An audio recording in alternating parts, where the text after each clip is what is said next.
The counter again. Dun, dun, dun. Dun, dun, dun.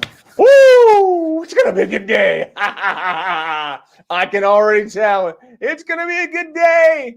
I hope you can join me. I hope you can be on. I hope you can hear about what Phil Gerbyshak is going to tell us about. There's going to be so much you're going to learn. So much I'm going to learn. Like, I'm digging this. This is going to be cool. Oh, I see some people have already joined. That's good. So glad, so happy. What a great day. What a great day to be alive. Man, I tell you, it's getting warmer outside. You know, there's lots of good stuff happening, but I'll tell you where the good stuff is happening. It's right here. It's right here on the Radical Vision, the Vision Alignment Show, where we're going to talk about it. Awesome. Boom. Thank you for joining me. Oh my gosh. I am so excited about today. Our special guest is going to come on and tell us how his vision is aligned with his core beliefs, his core strengths, his core goals. That's really what it's all about, is making sure that your core is aligned with your vision, where you're going. If you can have that, you can be more successful. You can be more happy, because you're doing what you should be doing.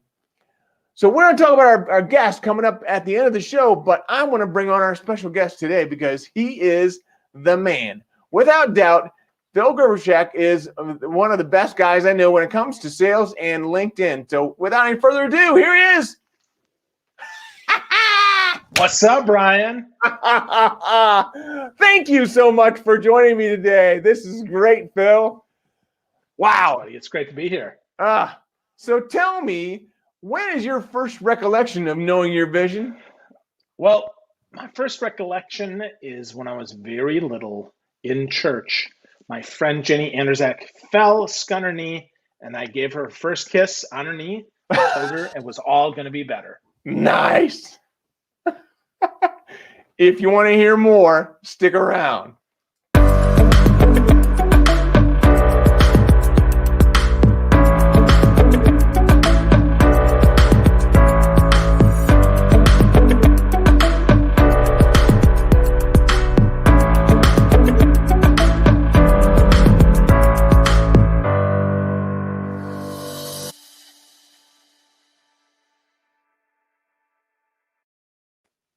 Phil, again, thank you so much for being on. Before we get started, I want to encourage everyone out there to share this video out with as many people as you can think of, because building this community is really what it's all about, is making as many people know about what we're doing here with the Vision Alignment Show. And really, it's all about that. So helping to make other people have better days and have better lives. So that's one thing. But also, I want to encourage you to put a picture in your timeline of you winking. Now, Phil, you've already winked with me, and I appreciate that. But all of you out there that haven't winked with me yet or winked without me, please do that. So put a picture of in your timeline of you winking, and then a hashtag of Brian with one eye. Yes, that's true. And also a hashtag of winking with Wagner or winking without Wagner, whichever one. And then please tag me on it, and then you're going to be entered into a raffle to win a free copy signed of my book. Sometimes it does take a brain surgeon. Wow. So what a mouthful. But Phil, tell me, what a great story you started us off with the little girl that skinned her knee in church. But tell me the rest of your story. Boy, so the rest of my story, that's a long story, Brian. I'll give you a little bit more, and then you can make it specific for you and your audience, man. So I grew up in a little itty bitty town of 996 people, grew up Catholic. I'm recovering Catholic now, but I remember my friend Jenny skinning her knee in church, falling down as she was walking up, and me stopping and being of service to her and making her feel a little better, cheering her on and doing that. And over the years, I've been really fortunate to cheer a lot of people on, to serve a lot of different people, to do a lot of different things, all in the name of service. I really believe to sell is to serve. And I would say, if you ask me what my vision is, Brian, that is exactly what it is. I believe sales is a noble profession, and to sell is to serve. And sell is not a dirty word. I realized early on that selling is nothing more than influencing others to see our opinion in a positive light in a way that helps them make a decision that benefits them. And I've done that. I delivered email by hand for the NSA who listens, the National Security Agency.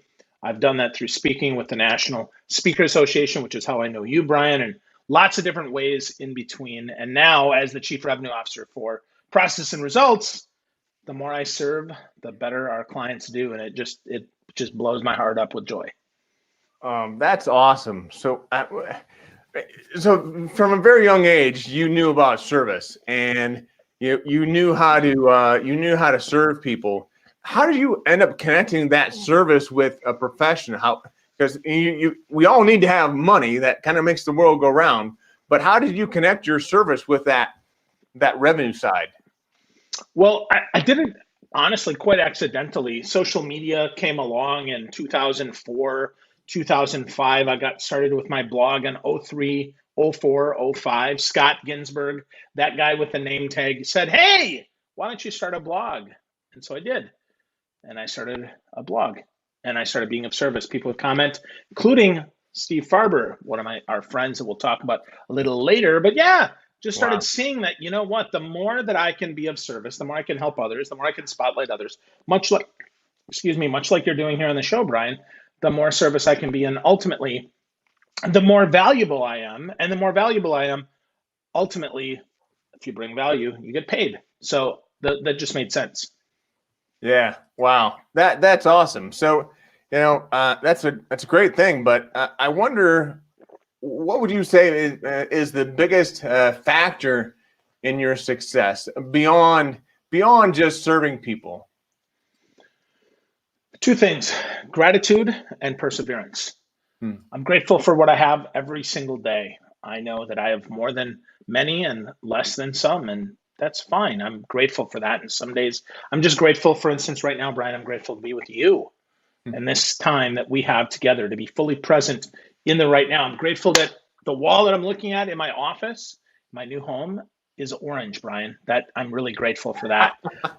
Little stuff, big stuff, all things in between, and then perseverance. Sometimes you get kicked in the face. Sometimes you get down. Sometimes things don't work. Sometimes things fail. Sometimes the work that you do is not appreciated. Sometimes I don't appreciate myself, but it's about getting back up and doing it again tomorrow, the next day, and the next day, and the next day, persevering through those crappy times and not getting too high at those great times. Because, though, again, today, man, I might be grateful for something enormous. Tomorrow, that enormous thing could possibly be taken away. I mean, you know that, Brian. You know that firsthand, how that happens. So we have to focus on what we do have and not on what we don't. And it helps us move forward every day. And it's helped serve my career really, really well. That's great. So you talked a little bit about things you need to overcome and things you have that sometimes aren't always perfect. What's the biggest obstacle that you have that you're still working on? Well, let me give you something physical and let me give you something mental, right? So physically, I don't even know if you know this, Brian, but I'm color deficient. I do No. not have full color vision in my eyes. Yep. So I pick articles of clothing that I feel go together, and sometimes they don't go together so well. And in fact, I learned this pretty early on. I worked with a guy by the name of Nick, and Nick had on a pair of kind of brownish khaki pants, and the socks that he had on they looked really bright green to me. And I'm like, Nick, dude, that just looks kind of weird. Well, that was a problem because he's like, Phil, they perfectly match. I don't know what your deal is. But they were just different shades of the same color. But because they're on the edges of the spectrum, that was really hard. So I've had to learn how to overcome that because I can't always see colors perfectly. I'm color deficient. So that's one big thing, like physically. But mentally, I'll tell you what, Brian, coming from a small town, often I feel not worthy, right? Often I feel like, wow, like other people should be doing the things that I get to do, or geez, maybe that won't work for me because, I'm just a guy from a small town. And, I've had to work on that, honestly, Brian, that mental game my whole life. Yeah. It's tough.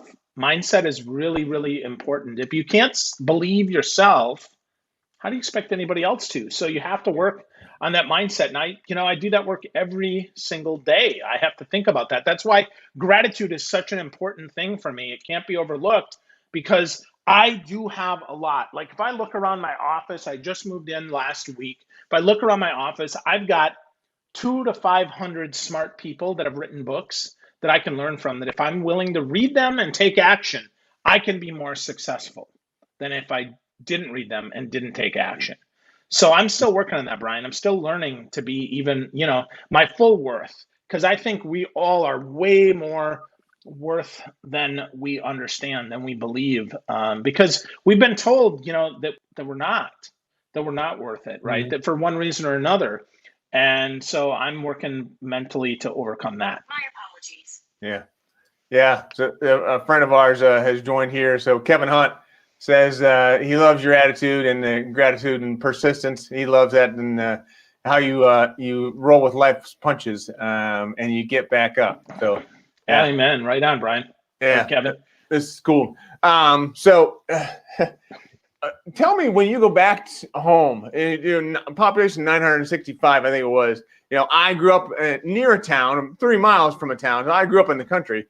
Near a town of 950. So I know exactly kind of where you grew up. And mine was in Ohio, Northwest Ohio. Yours, I think, was in Wisconsin, right?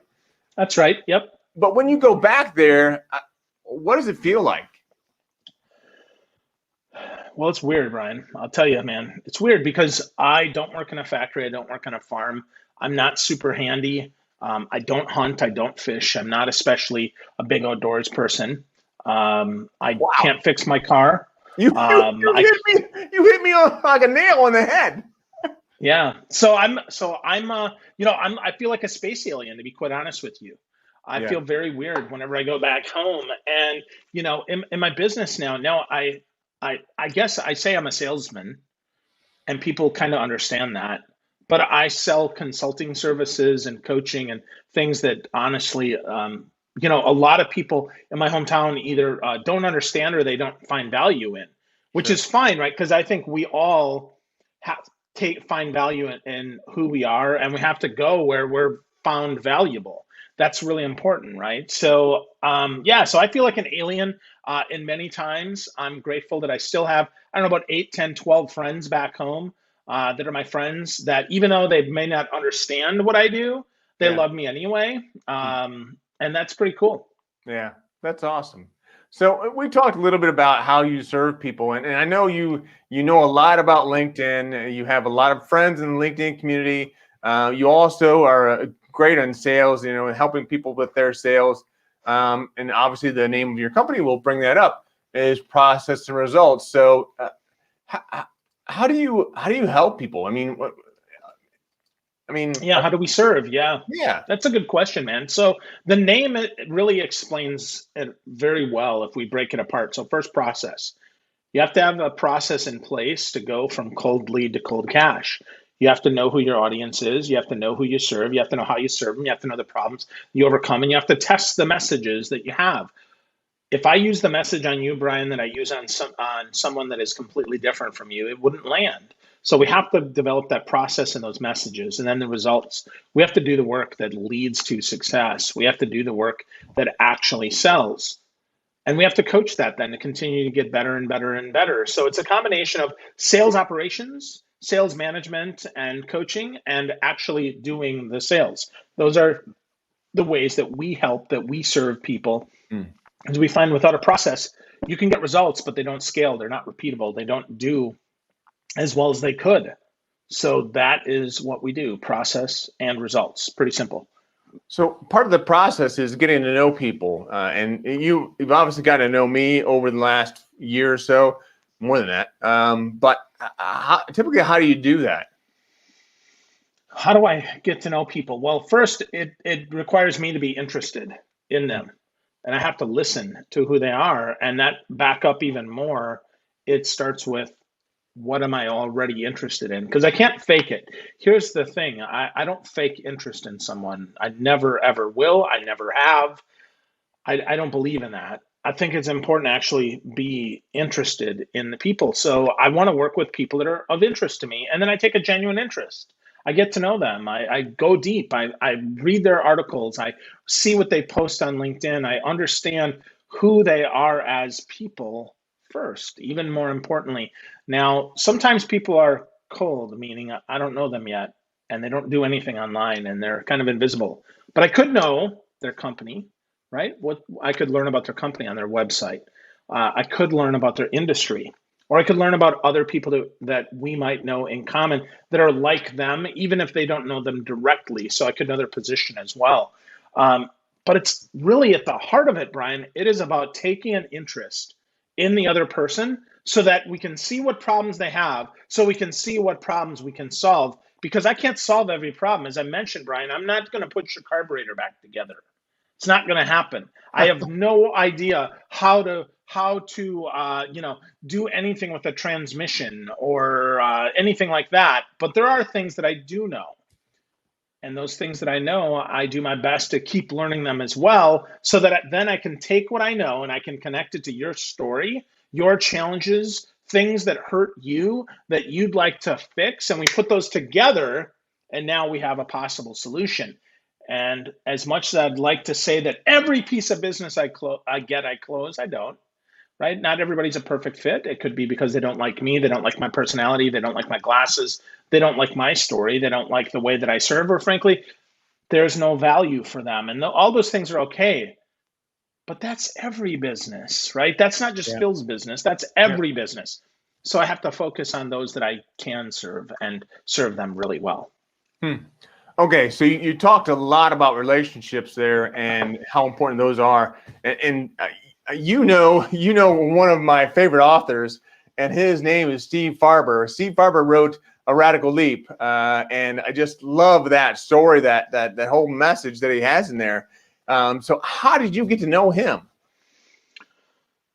So, as I mentioned, 2005 was when I started my blog, and my first blogging insights were on leadership. I was a VP of IT, and I was writing leadership insights. And Farber, being a leadership guy, he found my blog. And so he started commenting on my blog, and I would comment back on his.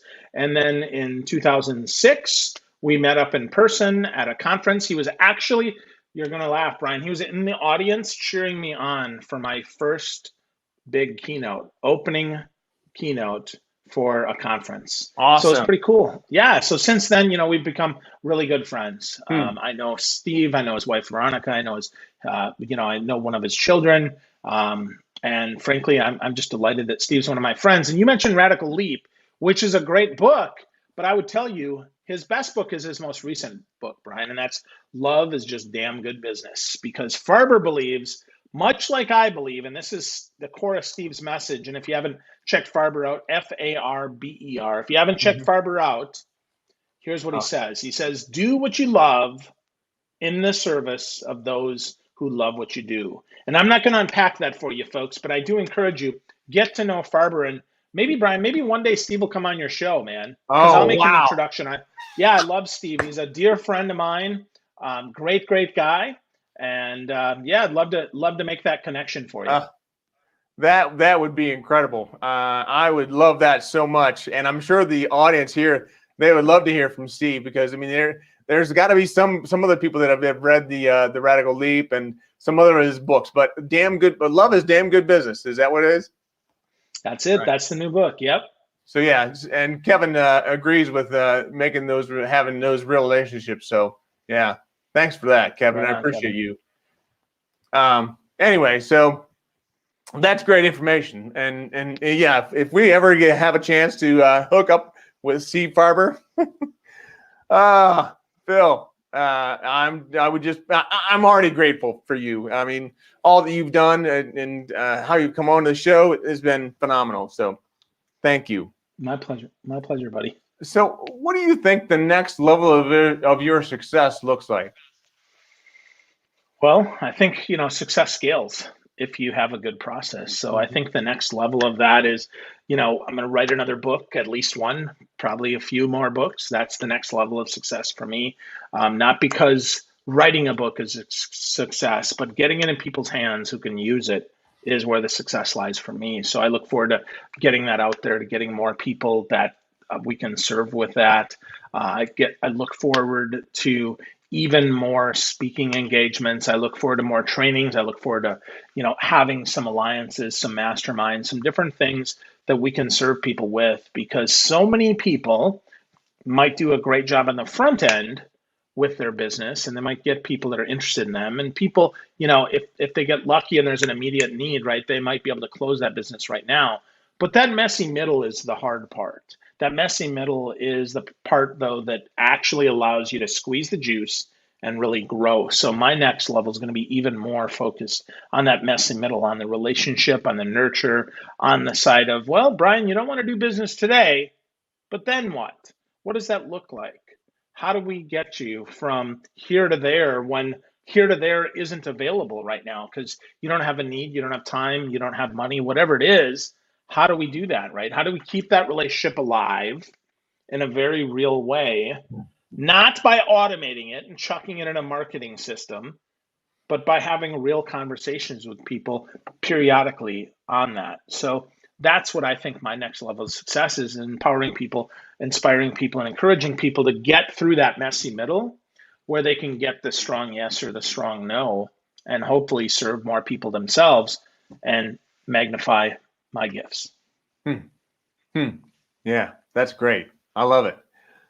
Tell me, how has the pandemic affected your business?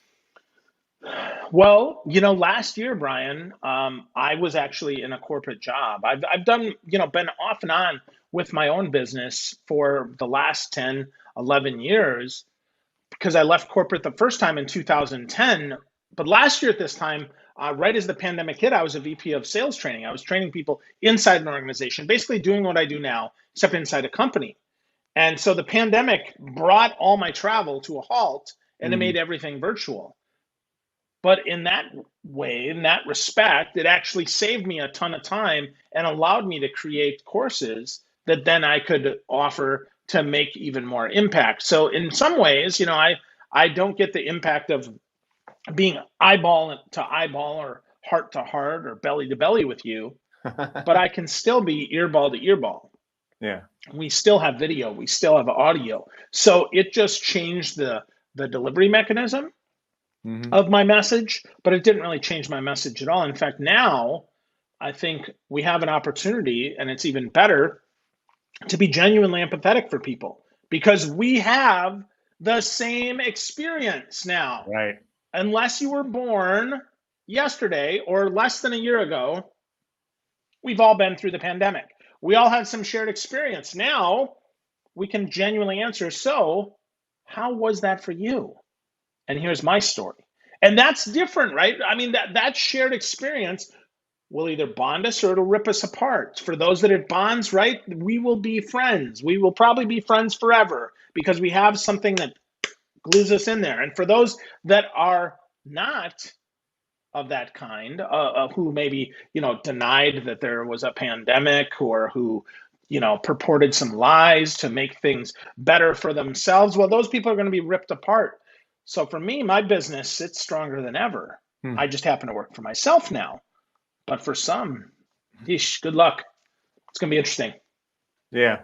Yeah. Well, I was fortunate enough to meet you in person about a year ago this time. Actually, it was end of January, because I was in Tampa for a speech that I gave, and that has led to many more things. So I'm very, very thankful and appreciative for your relationship. So back at you. This is good. Oh, there's somebody else. Come on, Mr. Wes Wyatt. First time I heard someone say earball. Eyeball to eyeball, earball to earball. It's all right. Hey, thanks for noticing, Wes. Thanks for listening.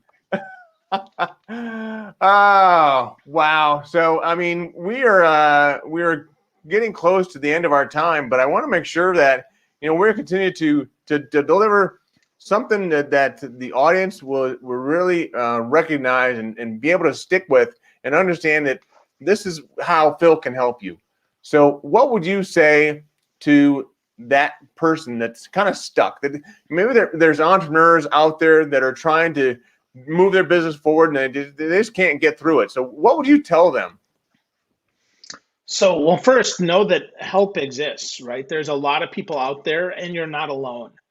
Those are two important things to understand, right? If you're stuck, not being alone is a really important thing because I know I've often felt alone. And I've often thought that, boy, I wish somebody was in this position like me that could help me. Well, there are tons of people like that. When you think about that, if your business is in a rut, well, perhaps it's because you need your process revised. Perhaps it's you need a process. Perhaps your process just needs to be discarded and sent in another direction. Perhaps you don't know who your best customer is, but you know who you've been serving and you need to pivot in a new direction. Any of that stuff we can help with at Process and Results. If you would like to have a conversation, feel free to reach out to me. Go to go to my LinkedIn profile. Connect with me. Tell me you heard me on Brian's show. Tell me you're like, hey, I think earball is a fun word, or Crivets, Wisconsin is a great city, or whatever you want to say, right? You could even tell me that I'm all wet. That's fine. So go ahead and connect. Let's have a conversation, because conversation leads to relationship. Relationship leads to trust, and trust leads to actually sharing what's really holding you back. And sometimes it's mindset. I know that's held me back, and sometimes it's process. And that's something I can help you with. So let me know if you can spell Gerbyshak. You can find me all over the internet. It's Gerbyshak. I'd love to be of service to you. Awesome. Awesome. Well, thank you again so much, Phil. I appreciate you being on. My pleasure, Brian. Thank you for having me. Yeah, absolutely. I'm going to close out the show, but if you would, stick around in the green room for a little bit. There's some munchies in there. Sure. Yeah, right? Cheese curds. Take advantage of as much as you want. I'll be with you in a minute. Thanks. Oh, wow. Wow. What a great show. Phil Gerbyshak is the man. Like, how does that happen day after day? I mean, Phil is just a good friend. So just thankful for having him on. But I want to make sure that we all understand that there are blindness in our lives. There's sometimes blindness that causes us not to be able to move forward.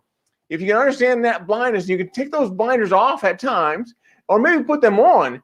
Put those blinders on in order to have the vision. Focus on your vision. Focus and be aligned with your vision, because being aligned with your core beliefs and your core values, again, that's vitally important for us all to be able to go forward. So I implore you to be able to do that. Secondly, we've got other great guests coming up this week. So I want to make sure that you understand that people like Harriet Russell are going to be coming on, and Harriet Russell is a great friend. Tomorrow's Wednesday. I don't know who exactly is for Wednesday, but we're just going to have some other great speakers coming on. So stick with us, 10 o'clock, and be here. And as always, keep one eye. Oh, and somebody else has commented. Let's see.